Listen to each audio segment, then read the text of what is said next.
Bismillahirrahmanirrahim. Petunjuk-petunjuk Allah dalam menghadapi tantangan. Aqimis salata liduluki syamsi ila ghasaqil layli wa qur'anal fajr. Inna qur'anal fajri kana mashhuda.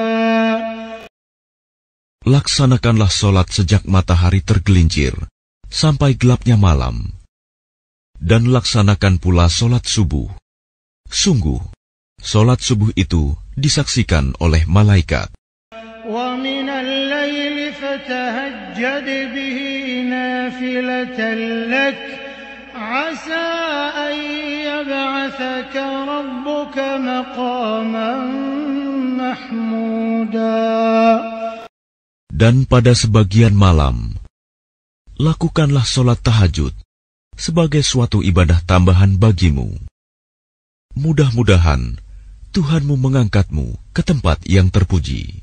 وَقُلْ رَبِّ أَدْخِلْنِي مُدْخَلَ صِدْقٍ وَأَخْرِجْنِي مُخْرَجَ صِدْقٍ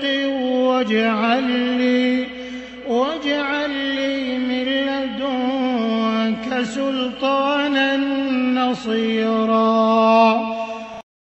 Dan katakanlah Muhammad, Ya Tuhanku, masukkan aku ke tempat masuk yang benar, dan keluarkan pula aku ke tempat keluar yang benar. Dan berikanlah kepadaku dari sisimu kekuasaan yang dapat menolongku. وَقُلْ جَاءَ الْحَقُّ وَزَهَقَ الْبَاطِلُ إِنَّ الْبَاطِلَ كَانَ زَهُوقًا. Dan katakanlah, kebenaran telah datang dan yang batil telah lenyap. Sungguh, yang batil itu pasti lenyap. وَنُنَزِّلُ مِنَ الْقُرْآنِ مَا هُوَ شِفَاءٌ وَرَحْمَةٌ لِّلْمُؤْمِنِينَ وَلَا يَزِيدُ الظَّالِمِينَ إِلَّا خَسَارًا. Dan kami turunkan dari Al-Quran sesuatu yang menjadi penawar dan rahmat bagi orang yang beriman. Sedangkan bagi orang yang zalim, Al-Quran itu hanya akan menambah kerugian. وَإِذَا أَنْعَمْنَا عَلَى الْإِنسَانِ أَعْرَضَ وَنَأَىٰ بِجَانِبِهِ وَإِذَا مَسَّهُ الشَّرُّ كَانَ يَئُوسًا.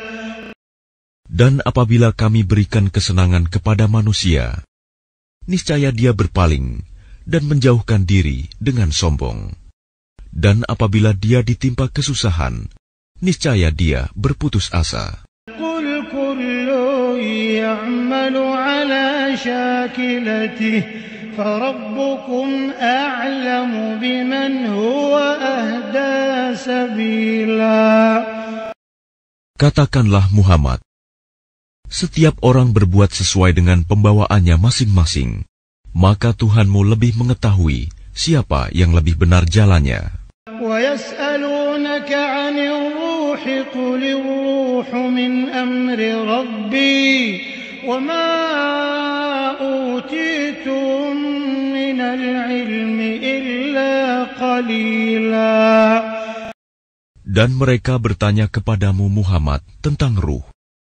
Katakanlah, ruh itu termasuk urusan Tuhanku, sedangkan kamu diberi pengetahuan hanya sedikit. Asbabun Nuzul ayat 80 surah Al-Isra.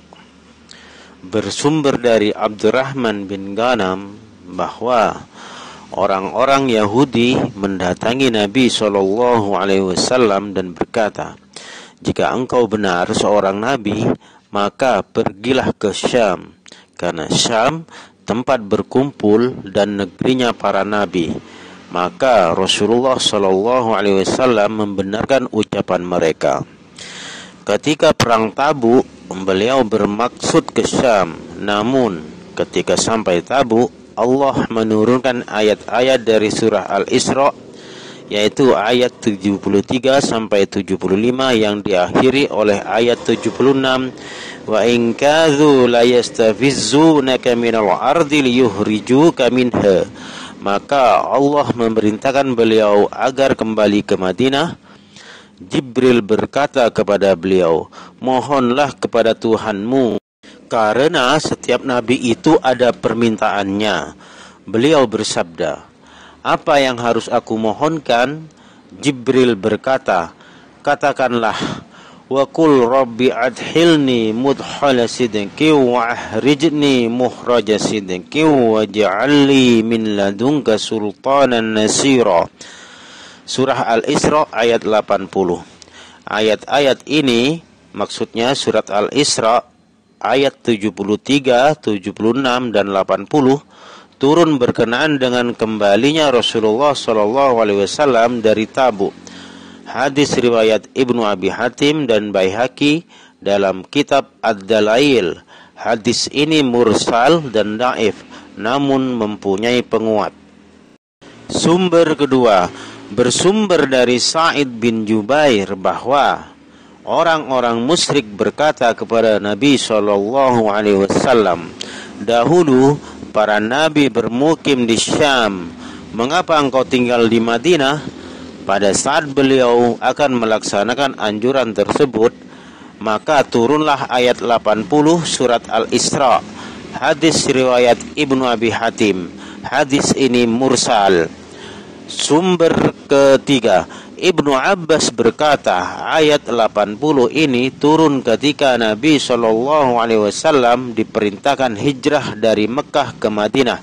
Hadis riwayat Tirmizi. Dengan riwayat di atas tersebut, maka jelas bahwa ayat tersebut termasuk Makkiyah atau diturunkan di Mekah. Asbabun Nuzul ayat 85 surah Al-Isra. Ibnu Mas'ud berkata bahwa suatu hari di Madinah aku pernah berjalan bersama Rasulullah SAW. Pada saat itu beliau berjalan dengan memakai tongkat di depan orang-orang Yahudi. Sebagian mereka berkata kepada yang lainnya agar bertanya kepada beliau. Lalu mereka berkata, ceritakanlah kepada kami tentang ruh. Maka beliau berdiri sebentar sambil mengangkat kepalanya. Aku tahu bahwa wahyu telah datang kepada beliau. Lalu beliau bersabda, ruh itu urusan Tuhanku. Kalian tidak diberi pengetahuan melainkan sedikit. Ayat 85 ini turun berkenaan dengan peristiwa tersebut. Hadis riwayat Bukhari.